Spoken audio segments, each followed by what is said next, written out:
So what do we do with this though? So what do we do with this, you know, theoretically net new information? God, how do I only have 15 minutes left, you guys?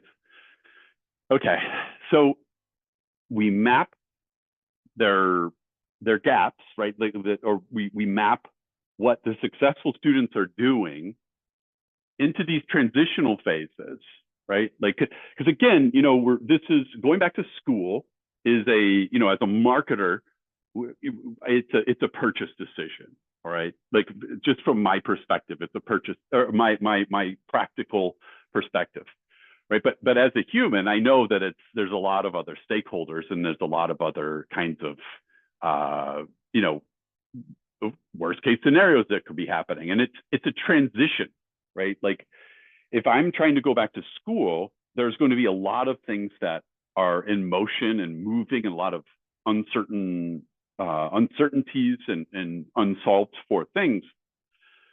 So I'm in transition. And as a marketer, I very much want to think of this as I'm in the funnel, right? Like, I'm getting ready to buy something, right? But as a human who's in that getting ready to buy something state, there's a lot of other factors going on, okay? And so when someone is on your page, right? Like, someone's on your website on a page getting information, they're in the midst, theoretically, right? They're transition proximal. They're getting ready to do something. They're trying to accomplish something. And that's where you need to land. That's where you need to be with frequently unasked questions, or with answers to the frequently unasked questions. Okay, so I'm like, oh my gosh, this is such a big presentation. I have like 7 different presentations in one. Okay, so phases of transition.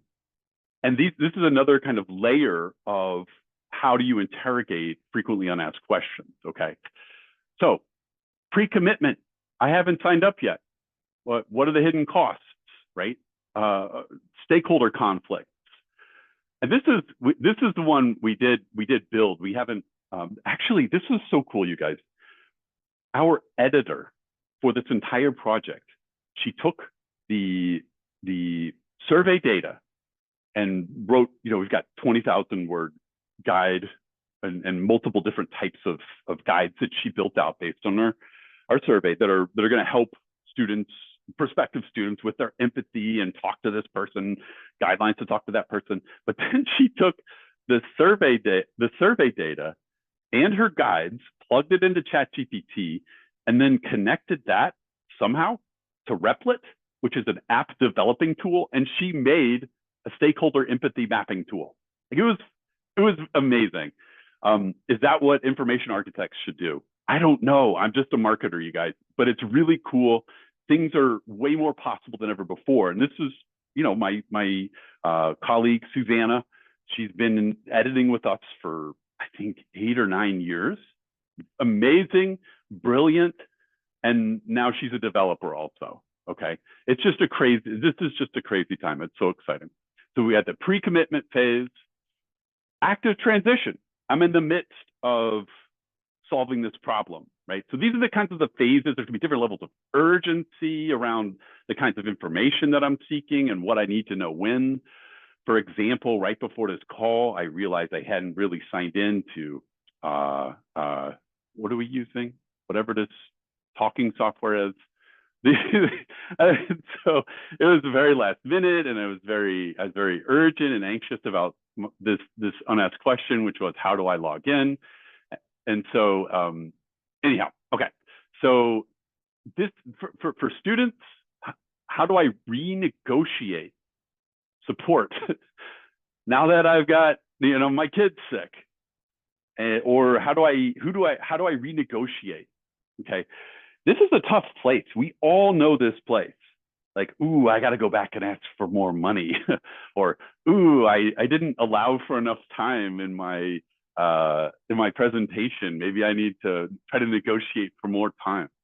So the tool, the output here would be a crisis communication template. Yeah, I need this for so many times in my life when I've just effed something up, or, like, you know, how do you talk this through? You really effed this one up. How do you, or you didn't? It was just, it was something outside of your control. Unexpected demands have arisen. How do I renegotiate with someone that had expectations that are not going to be met now? And then post transition, like, how do you and this is where I genuinely don't know the answer, but how do you label, almost a different phase? One element or one page on your website needs to have all these, from my perspective, all these various dimensions, right? Like this page might need to have different information on it if I was at a different phase, or maybe it should just be a different page. I don't know. I'll let Sherry answer that kind of thing. But we think about like post-transitional, right? Like after I've gotten my degree, what do I do next? What do I do now? And I think this is another kind of key place that is we can and should be building into for our audiences.